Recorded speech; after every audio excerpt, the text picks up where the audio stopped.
Assalamualaikum warahmatullahi wabarakatuh.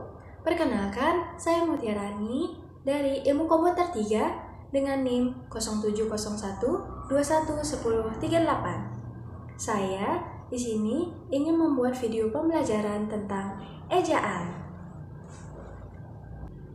Apa sih sebenarnya ejaan itu? Ejaan adalah sebuah ilmu yang mempelajari tentang aturan dalam penulisan suatu ujaran atau apapun yang perlu ditulis dengan memperhatikan penggunaan huruf, penggunaan kata, serta tanda baca sebagai tolak ukurnya. Sejarah dan perkembangan ejaan. Setelah proklamasi kemerdekaan Republik Indonesia, bahasa Indonesia diresmikan dan dikukuhkan kedudukan dan fungsi bahasa Indonesia secara konstitusional sebagai bahasa negara pada 18 Agustus 1945. Setelah itu, bahasa Indonesia dilakukan penyempurnaan ejaan beberapa kali, di mana ejaan dibuat lebih sederhana dan praktis seperti saat sekarang ini. Pada 18 Agustus 1946, bahasa Indonesia dinyatakan kedudukannya sebagai bahasa negara. Itu disahkan oleh UUD 1945, di mana disebutkan bahwa bahasa negara ialah bahasa Indonesia. Untuk perkembangan ejaan dapat dikelompokkan menjadi 7 macam berdasarkan nama ejaan yang dihasilkan. Ketujuh nama ejaan bahasa Indonesia tersebut meliputi yang pertama, ejaan Van Opposition, yang kedua, ejaan Republik, 3, ejaan Pembaharuan, 4, ejaan Melindo, 5, ejaan Baru, 6, EYD, dan yang ketujuh adalah PUEBI. Selanjutnya, tanda baca. Tanda baca yang diatur dalam Pedoman Umum Ejaan Bahasa Indonesia atau PUEBI yang disempurnakan meliputi tanda titik, tanda koma, tanda titik koma, tanda titik dua, tanda hubung, tanda pisah, tanda tanya, tanda seru, tanda elipsis, tanda petik, tanda kurung, tanda garis miring, dan tanda apostrof. Untuk tanda titik memiliki beberapa fungsi, yakni tanda baca titik ini biasanya digunakan pada akhir kalimat pernyataan. Misalnya, aku tidak sempat membeli makanan untuk buka puasa. Titik.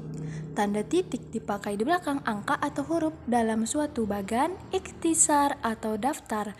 Misalnya juga seperti 1 titik patokan umum, 1.1 isi karangan, 1.2 ilustrasi, 1.2.1 daftar wawancara, 1.2.2 tabel, 1.2.3 grafik.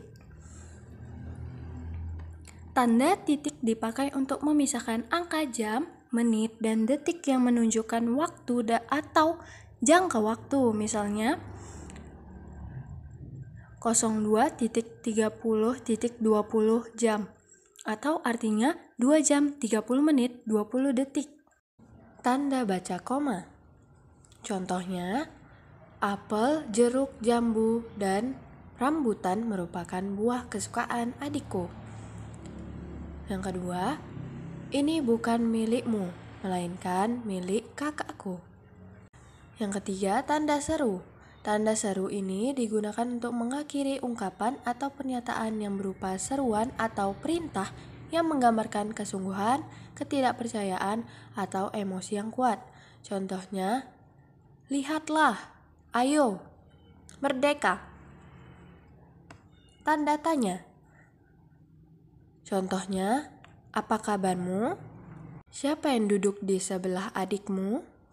Tanda titik 2. Contohnya, ketua, hidang, sekretaris, berem. Atau bisa digunakan di dalam naskah drama. Tanda titik koma. Contohnya, ayah menyelesaikan pekerjaan, titik koma, ibu menyuci piring, titik koma, kakak memperbaiki motor. Tanda hubung. Contohnya, aku sudah terbiasa sendiri. Anak-anak. Tanda petik. Contohnya, tanda petik merdeka atau mati, tanda seru, tanda petik seru Bung Tomo dalam pidatonya. Tanda petik tunggal. Contohnya, Tanya dia, "Kamu dengar bunyi tok-tok kemarin?" Tanda kurung, contohnya, Dila baru saja membuat kartu tanda penduduk. Tanda kurung, KTP. Tanda pisah, contohnya, kemerdekaan bangsa itu saya yakin akan tercapai diperjuangkan oleh bangsa itu sendiri. Tahun 2020-2022. Tanda elipsis, contohnya, dalam Undang-Undang Dasar 1945 disebutkan bahwa bahasa negara ialah ...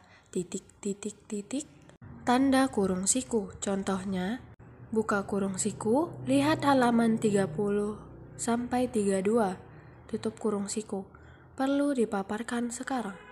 Tanda penyingkat atau apostrof, contohnya, dia sudah pulang kan? Kan sama dengan bukan. Tanda garis miring, contohnya, tahun ajaran 2020-2021. Siswa-siswi, harganya 2.500 per lembar. Itulah dia pembelajaran tentang ejaan. Sekian dari saya, Mutiarani. Lebih kurang mohon dimaafkan. Assalamualaikum warahmatullahi wabarakatuh.